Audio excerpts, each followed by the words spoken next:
I think the most common thing is that people in the film industry are so used to saying, but we're different. There's nothing different about making money.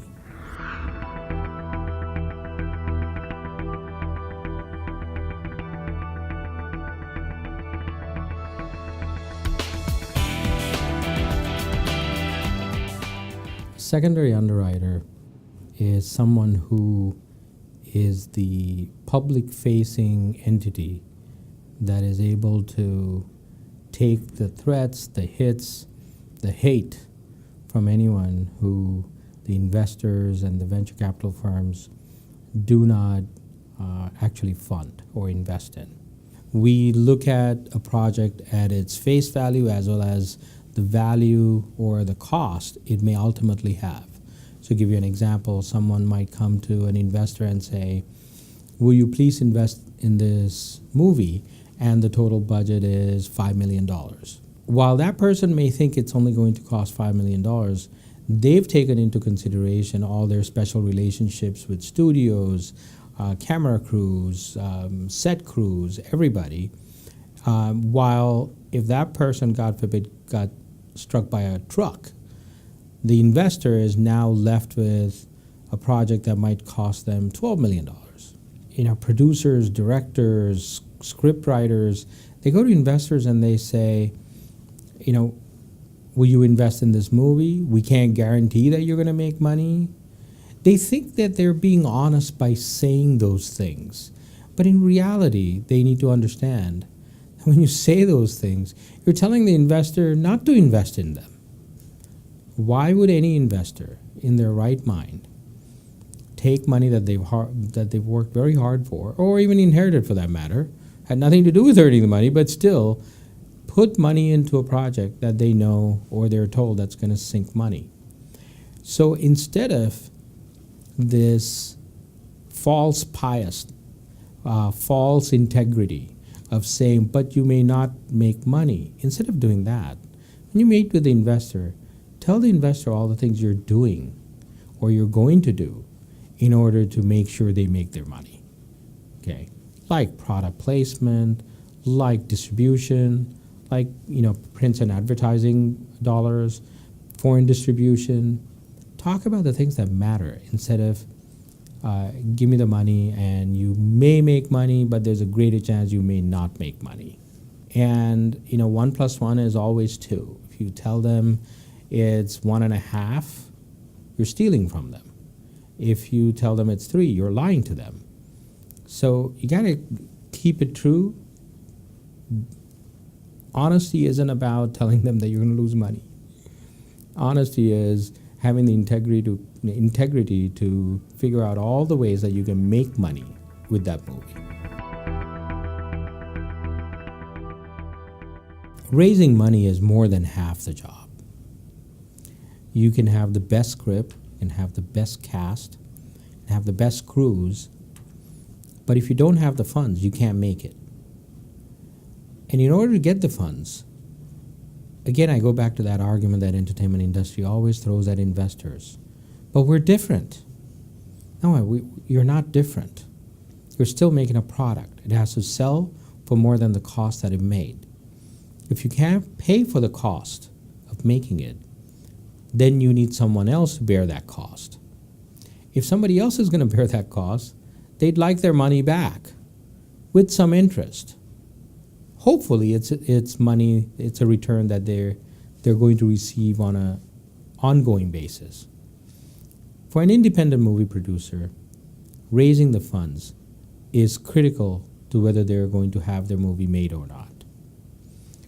Even in the worst of times, movie studios will make movies. They have budgets set aside. They have operating costs that they can cover.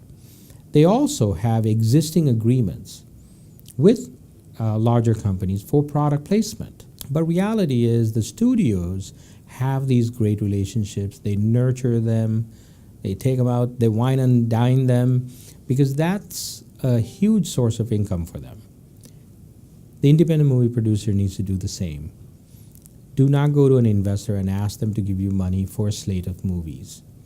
I tell people who I meet, Never use that word. That is a word that assumes that the investor you're talking to is stupid. Because what it's saying is that you give me a chunk of money, I'm going to make several movies, some will make it, some will not, but hey, some will make money. That's not something I would recommend to an investor. I'd rather work with someone who comes to me and says, I have I have some ideas for several movies. Let me start with one. Let's produce that. When we do it well, you give me more money to make the second movie. Now there's some security. Okay. But funding is key. Without the funding, nothing gets done.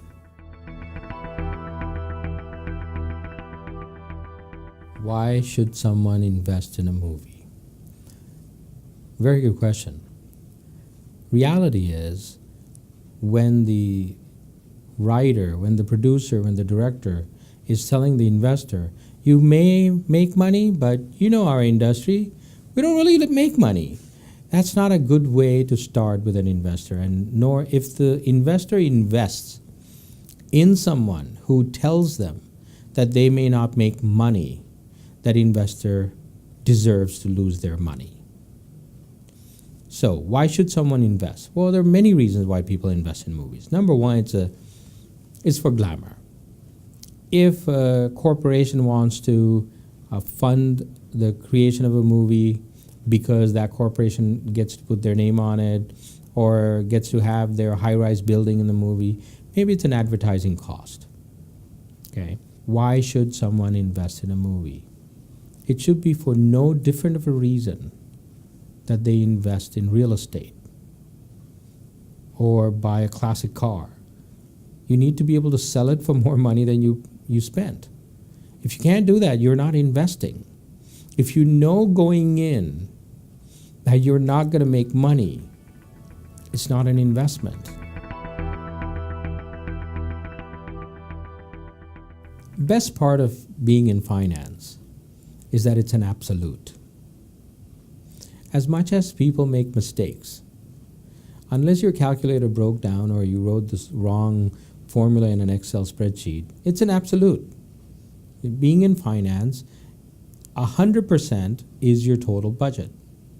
Then you have an allocation. You can't have 1,000%. The 100% cannot be 98%. Okay, then somebody's stealing from you. The finance part of movie making is really the litmus test for the investor. And I like looking an investor in the eye and saying, you're getting your return and more, rather than they lost your money. So in order to do that, that's the fun part. You get to spend time with the investors, you get to understand what they want to invest in, what they don't want to invest in. You see, I'm not an advisor. I'm not a financial consultant. I'm an investor myself. So if somebody wants to invest in what I invest in, they know I'm not going to lose their money because I'm not taking their money. They're investing in what I'm investing in. And if somebody does me wrong, I go track them down and get my money back. So that's how I operate. There's a fee that's paid, okay, to most financial advisors, whether the decision or their advice makes sense or not. In my case, I only make money when the project makes money.